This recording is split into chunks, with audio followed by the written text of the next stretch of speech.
얼마 전에 어떤 분에 대한 글을 읽었는데 강영우 박사라고 하는 분에 대한 글이었습니다. 그 내용을 제가 잠깐 소개를 하면 이분은 13살 때 아버지를 여의게 됩니다. 그리고 그 이듬해 중학교 때 운동장에서 축구를 하다가 공에 눈을 맞아서 그만 실명을 하게 됩니다. 그리고 어머니는 아들의 실명 소식에 충격을 받고 쓰러져 돌아가시게 됩니다. 그리고 몇 년 후에는 유일하게 의지했던 누나마저 세상을 떠나게 됩니다. 고아가 되었던 그는 서울 맹학교 기숙사로 보내지게 되고 캄캄한 어둠 속에서 10대 시절을 보내게 됩니다. 그러던 어느 날 어떤 이의 한마디를 듣게 되는데 가지지 못한 한 가지를 불평하기보다 가지고 있는 것 10가지를 감사하자라고 하는 말이었습니다. 그리고 이 한마디 말은 그의 인생을 바꾸어 놓게 됩니다. 그리고 그는 자신이 가진 것을 찾기 위해서 열심히 공부를 하고 자원봉사자로 찾아왔던 이와 결혼을 해서 가정을 꾸리게 됩니다. 그리고 연세대학교 교육학과를 졸업하고 우리나라에서 장애인 최초로 국비 장학생이 되어 미국에서 유학을 하게 됩니다. 미국 피츠버그 대학에서 교육학, 심리학 석사를 거쳐서 교육학 박사학위를 받고 2001년에는 부시 행정부에서 한인 역사상 최고의 직이었던 백악관 국가장애위원회 정책 차관보를 지내게 됩니다. 그리고 2011년 67세가 되던 해 그는 췌장암 말기 선고를 받게 됩니다. 그 소식을 들었던 지인들에게 그는 마지막 이별의 편지를 보내게 되는데 저는 두 눈을 잃었지만 한평생 너무나 많은 것을 얻었습니다. 저의 삶은 사랑으로 충만한 은혜의 삶이었습니다. 감사합니다. 이것이 그의 마지막 편지였습니다. 오늘은 한 해의 마지막인 12월의 첫째 주일입니다. 지나온 한 해를 돌아보면 우리의 한 해는 어떠한 것들로 충만합니까? 잃어버린 것들에 대한 상실감으로 가득 채워져 있는 우리의 한 해였습니까? 아니면 잃은 것들도 있지만 그러나 내 삶 속에서 충만했던 감사의 제목으로 가득 채워져 있습니까? 잃어버린 상실감을 넘어서 지나온 한 해 나에게 주신 것들에 대한 감사로 채워나가는 저와 여러분의 삶이 되시기를 바랍니다. 오늘은 우리가 마태복음 24장 말씀을 함께 읽었는데 이 말씀을 통해서 재림의 신앙으로 삽니다 라는 제목을 가지고 함께 말씀을 묵상하고자 합니다. 교회력으로 보면 우리는 지금 대림절의 기간을 보내고 있습니다. 대림절이라고 하는 말은 라틴어 어드벤투스라고 하는 말에서 온 말인데 이 말의 뜻은 오다 혹은 오심이라고 하는 의미를 가지고 있습니다. 다시 말해서 이 대림절이라고 하는 것은 오심을 기다리는 절기를 말합니다. 우리는 대림절이 되게 되면 4주간 동안 4개의 초를 켜게 됩니다. 이것은 교회가 그리스도를 기다렸던 4,000년간의 시간을 의미하는 것입니다. 그 당시 이 교회력을 제정할 때 그 당시 세계 역사를 4,000년으로 보았는데 이 4,000년 동안 오랜 기간 동안 그리스도를 기다렸던 교회의 기다림을 재현하면서 교회는 4주간 동안 이 대림절에 초를 켜며 다시 오실 그리스도를 기다렸던 것입니다.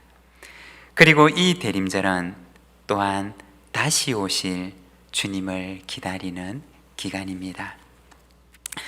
오늘 우리가 함께 읽었던 이 마태복음 24장의 말씀은 그리스도께서 다시 오기 전에 일어날 마지막 때의 일들과 그리고 그리스도를 기다리는 성도의 자세에 대해서 말씀을 합니다.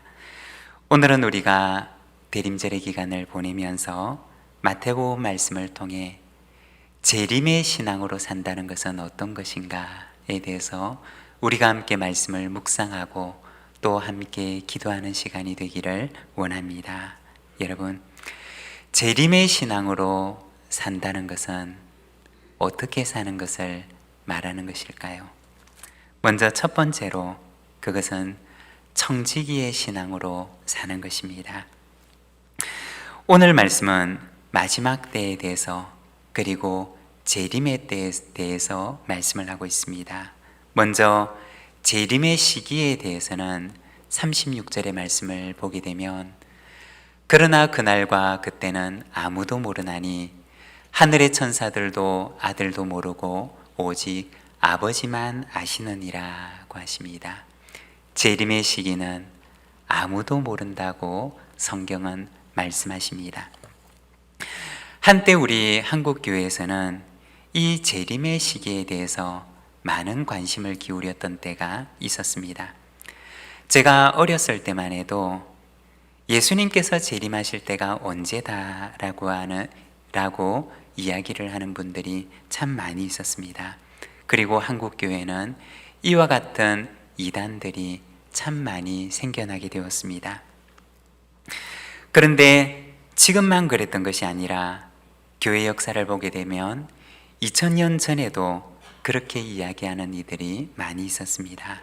그러나 성경에서는 분명하게 말씀하시기를 그날과 그때는 아무도 모른다고 말씀을 하십니다.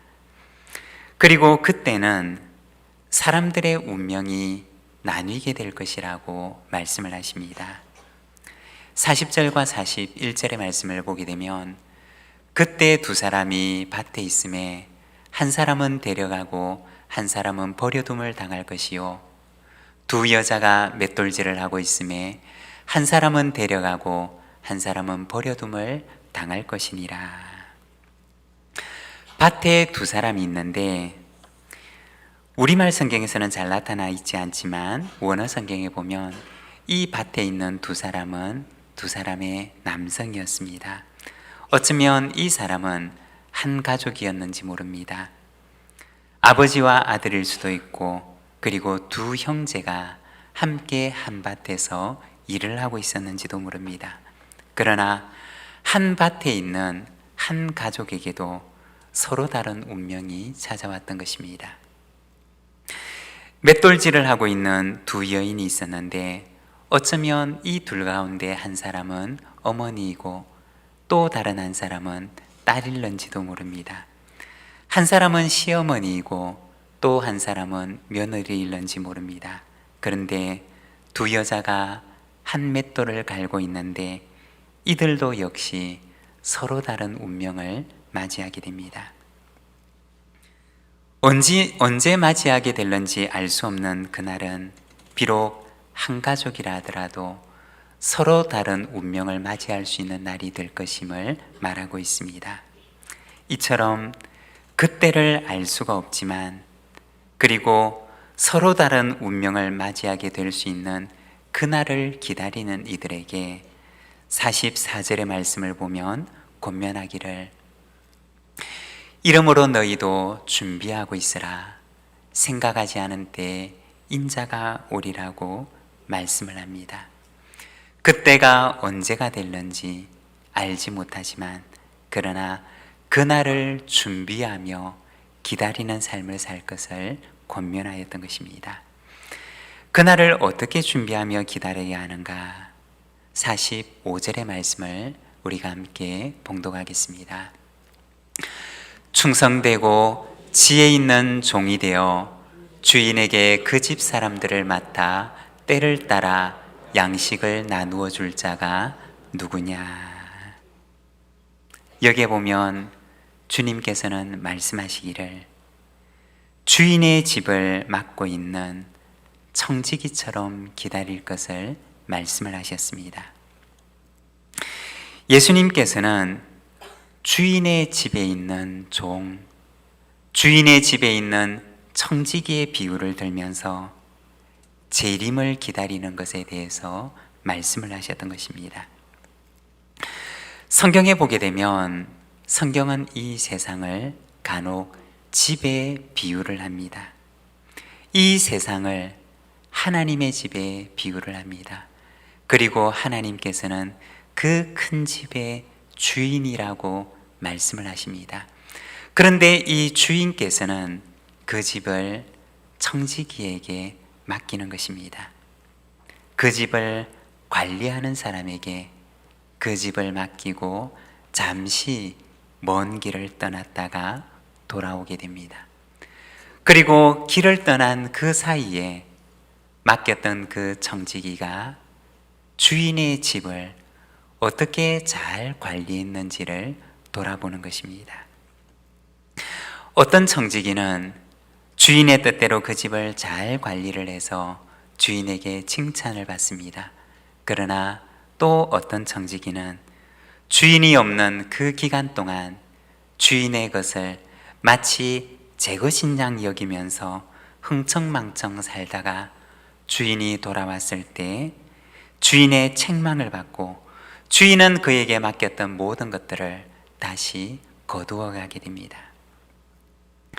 여러분, 재림의 신앙으로 산다는 것은 어떤 것일까요? 그것은 청지기의 신앙으로 살아가는 것을 말하는 것입니다. 하나님의 주인 되심을 알고 나의 청지기됨을 알며 주인의 뜻에 따라 주인이 맡긴 것을 잘 관리하는 청지기의 마음을 가지고 살아가는 것입니다. 돌아올 주인을 기다리면서 자신에게 맡기신 것에 대해 주인의 기대를 저버리지 않고 충성되게 청지기의 직분을 감당하며 살아가는 것을 말하는 것입니다. 사랑하는 여러분, 우리는 이 땅에 살 때 하나님의 집에서 하나님께서 맡기신 것을 잠깐 맡아서 관리하는 청지기들인 줄로 믿습니다. 주인이 내게 맡기신 시간도 알고 보면 이것도 주인의 것이고, 주인이 나에게 맡겨주신 건강도 사실은 내 것이 아니라 주인의 것입니다.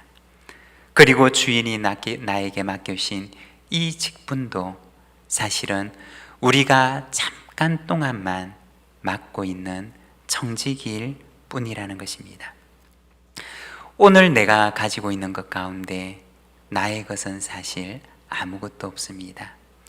시간도, 건강도, 직분도, 물질도, 이 모든 것들은 주인이 되신 하나님께서 우리에게 잠깐 동안 맡겨주신 것일 뿐이라는 것입니다. 재림의 신앙으로 산다는 것은 집을 맡겨주신 주인을 알고 그리고 주인의 것을 맡은 나의 청지기됨을 알며 청지기의 마음을 가지고 살아가는 것입니다. 사랑하는 여러분, 이 땅에서 살아갈 때 나의 청지기됨을 알며 주인 앞에 충성되고 지혜 있는 청지기가 되어 살아가는 저와 여러분의 삶이 되시기를 바랍니다. 그리고 두 번째, 청지기의 신앙으로 산다는 것은 충성되고 지혜 있는 청지기가 되어 살아가는 것입니다. 45절의 말씀을 보면 충성되고 지혜 있는 종이 되어 주인에게 그 집 사람들을 맡아 때를 따라 양식을 나눠줄 자가 누구냐라고 하십니다. 여기에 보면 종의 충성됨과 종의 지혜에 대해서 말씀을 하시는데, 이어지는 말씀을 보게 되면 주인의 집 사람들을 맡아 때를 따라 양식을 나누어 줄 자가 누구냐라고 하십니다. 종의 충성됨과 종의 지혜에 대해서 말씀하시는데, 오늘 본문 말씀은 주인의 집 사람들을 돌보는 것에 대해서 이야기를 하고 있는 것입니다. 주인은 그 종에게 주인의 집에 속한 재산을 맡기기도 합니다. 그러나 또한 주인은 그 청지기에게 주인의 집에 속한 사람들을 맡깁니다. 청지기는 어떤 사람이냐? 주인의 집과 그리고 그 집에 살아가는 사람들을 맡은 이입니다. 그런데 이 둘 가운데 만일에 우리가 경중을 논한다면 주인의 재산과 주인의 집 사람 가운데 주인의 마음이 더 가 있는 곳은 어디이냐? 그것은 바로 재산보다는 주인의 집에 속한 사람들이라는 것입니다. 주인은 그 청지기에게 그 집에 속한 모든 것을 맡기는데, 주인은 그 종이 주인의 재산보다 그 집에 속한 사람들을 잘 돌보기를 더욱 원하였다는 것입니다. 여러분, 우리는 하나님의 청지기로 부름을 받은 사람입니다. 그러나 하나님께서는 우리에게 주인의 집에 속한 재산보다 주인의 집에 속한 사람들을 더 잘 돌보는 자가 되기를 원하신다는 것입니다. 예수님께서는 충성되고 지혜 있는 종에 대해서 말씀을 하시면서 그 집 사람들을 맡아 때를 따라 양식을 나누어 줄 자가 누구일까? 라고 물으십니다. 주인의 집에 속한 사람들을 잘 돌볼 수 있는 그 청지기가 과연 어디에 있을까라고 찾는 것입니다. 그러나 본문을 보게 되면 주인의 뜻을 알지 못했던 악한 종은 주인의 뜻을 저버리고 주인의 집에 속한 동료들을 때리고 술 친구들과 더불어 먹고 마시면서 그 청지기 시간을 보내게 됩니다. 어떻게 되었을까요? 주인이 돌아왔을 때 그 종을 엄히 때리고 그는 주인의 집 바깥에 쫓겨나서 슬피 울며 후회하였다라고 말씀을 합니다. 마태복음 25장에 보면 양과 염소에 대한 비유를 예수님께서는 또다시 들려주시는데, 양은 오른편에 두고 염소는 그 왼편에 두게 됩니다. 이 둘을 구분하는 기준은 무엇이었느냐? 마태복음 25장 41절에서 43절의 말씀을 보게 되면 인자가 왔을 때 왼편에 있는 이들에게 말씀을 하십니다. 또 왼편에 있는 자들에게 이르되 저주를 받은 자들아, 나를 떠나 마귀와 그 사자들을 위하여 예비된 영원한 불에 들어가라. 내가 줄일 때 너희가 먹을 것을 주지 아니하였고 목마를 때 마시게 하지 아니하였고 나그네 되었을 때 영접하지 아니하였고 헐벗었을 때 옷 입히지 아니하였고 병들었을 때와 옥에 갇혔을 때 돌보지 아니하였느니라 하시니, 그리고 이어서 45절에 보면 내가 진실로 너희에게 이르노니 이 지극히 작은 자 하나에게 하지 아니한 것이 곧 내게 하지 아니한 것이니라.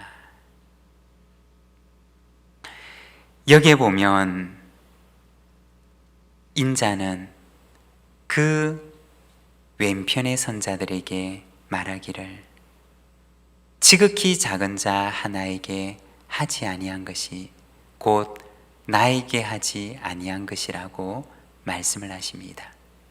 인자가 돌아왔을 때 오른편의 선의와 왼편의 선의를, 양과 염소를 구분하는데 그 구분의 기준이 무엇이었느냐? 바로 지극히 작은 자 하나를 돌보지 아니한 것, 그것이 바로 임금의 오른편의 선의와 왼편의 선의를 구분하는 기준이 되었다는 것입니다. 여러분, 충성되고 지혜 있는 청지기는 어떤 사람이냐? 그는 주인의 집 사람들을 자신의 가족처럼 사랑하고 돌보는 일을 말하는 것입니다. 그리하면 그가 그 상을 잃지 않을 것이라고 말씀을 하십니다. 사랑하는 여러분, 저와 여러분의 삶이 주님께서 오시는 그날 충성되고 지혜 있는 청지기로 인정받는 삶이 되기를 원합니다. 주인의 집에 속한 사람들, 주인이 아끼고 사랑하는 그 사람들을 잘 돌봄으로 주님께서 오시는 그날 참으로 착하고 충성되고 지혜 있는 종이구나 라는 칭찬이 있는 삶을 살아가는 저와 여러분의 삶이 되시기를 바랍니다. 그리고 세 번째, 재림의 신앙으로 산다는 것은 칭찬이 있는 청지기로 살아가는 것입니다. 46절과 47절의 말씀입니다. 주인이 올 때 그 종이 이렇게 하는 것을 보면 그 종은 복이 있으리로다. 내가 진실로 너희에게 이르노니 주인이 그의 모든 소유를 그에게 맡기리라. 충성되고 지혜 있는 청지기에게 주인은 칭찬하며 말하기를 주인의 모든 재산을 그에게 맡기겠다고 말씀을 합니다. 주인의 마음을 기쁘게 했던 청지기에 대한 주인의 칭찬과 보상을 말하는 것입니다. 청지기가 했던 일은 다른 청지기들이 볼 때에는 어리석은 일처럼 보였을는지도 모릅니다. 우리가 성경에 보면 참 좋은 청지기의 본으로 말할 수 있는 이가 바로 요셉입니다. 요셉은 보디발의 집에서 일을 하고 그리고 왕의 감옥에 갇혀서 또한 일을 합니다. 그런데 보디발의 집에 있었던 다른 종들 그리고 왕의 감옥에 있었던 다른 간수들이 볼 때는 어쩌면 이 요셉의 삶의 태도와 삶의 방식은 어리석게 보였을 수도 있을 것입니다. 요셉이 행하는 그 일들을 보게 되면 다른 이들이 볼 때는 너무 지나치고 너무 과하다고 여겼을 수도 있을 것입니다. 요셉은 왕의 감옥에 있을 때 옥에 갇혔던 이들을 매일같이 돌아봅니다. 심지어는 그 감옥에 갇혀 있는 죄수들의 마음을 하나하나 살펴봅니다.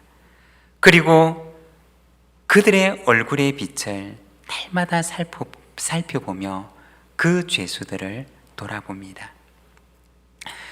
어느 날 요셉이 그 여러 감옥 가운데 한 감옥에 갇혀 있는 두 죄수의 얼굴을 보게 되는데 그들의 얼굴에 근심의 빛이 있는 것을 보게 되었던 것입니다. 어쩌면 다른 간수들이 볼 때는 요셉이 너무 지나치고 너무 과한 관심을 보인다고 생각했을 수도 있었을 것입니다. 그러나 요셉은 어느 날 두 죄수의 얼굴에 있었던 근심의 빛을 보고 그들의 근심의 이유를 묻습니다. 그들에게 찾아가서 성실히 상담을 하고 그들의 근심을 들어주게 되는데 이 일은 나중에 그가 애굽의 총리로 가게 되었던 계기가 되게 됩니다.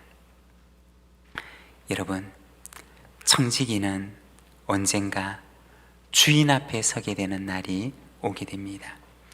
주인 앞에 서서 그가 그동안 했던 일들을 결산하게 될 날을 맞이하게 됩니다. 사랑하는 여러분, 우리도 언젠가 청지기로 살았던 이 시간들을 결산하며 주인 앞에 서게 될 날이 오게 될 것입니다. 그날이 오게 되면 우리는 어떤 모습을 가지고 하나님 앞에 서게 될까요?